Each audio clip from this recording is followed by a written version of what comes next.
Back to news. Jayashankar Bhupalpally జిల్లా BJP కార్యాలయం ఎదుట కాంగ్రెస్ శ్రేణులు నిరసనకు దిగారు.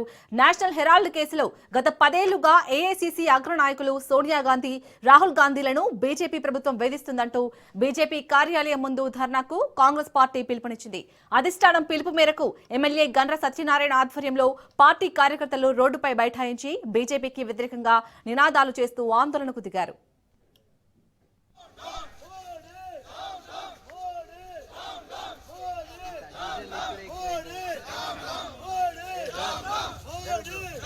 నిరంకుశ వైఖరి, మోడీ నిరంకుశ వైఖరి.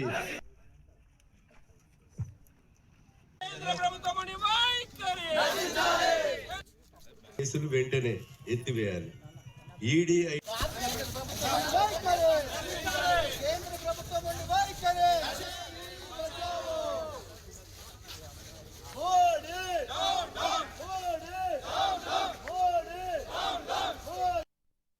జిల్లా కేంద్రాల్లో ఉన్నటువంటి భారతీయ జనతా పార్టీ కార్యాలయాల ముందు మోడీ, అమిత్ షా చేసేటువంటి నిరంకుశ వైఖరికి నిరసనగా కుట్రపూరితంగా ఈడీని, ఐటీని ఉపయోగించి వాళ్ళ గిట్టని వ్యక్తుల మీద కేసులు పెట్టించి జైళ్లకు పంపించి ప్రభుత్వాలను, బీజేపీతర ప్రభుత్వాలను 11 సంవత్సరాల నుంచి 8 రాష్ట్రాల్లో కూలగొట్టడం జరిగింది. అందులో భాగంగానే ఈ దేశ స్వతంత్రం కొరకు 12 సంవత్సరాలు నెహ్రూ గారు జైలు జీవితం అనుభవించి ఒక స్వతంత్రం తెచ్చినటువంటి కుటుంబంపై, నెహ్రూ కుటుంబం మీద కుట్రపూరితంగా ఈ రోజు ఈడీ, ఐడి అధికారులను ఉపయోగించి నేషనల్ హెరాల్డ్ పత్రిక 1938 సంవత్సరంలో స్థాపిస్తే వీళ్ళొచ్చి 11 సంవత్సరాలు అవుతుంది అధికారం.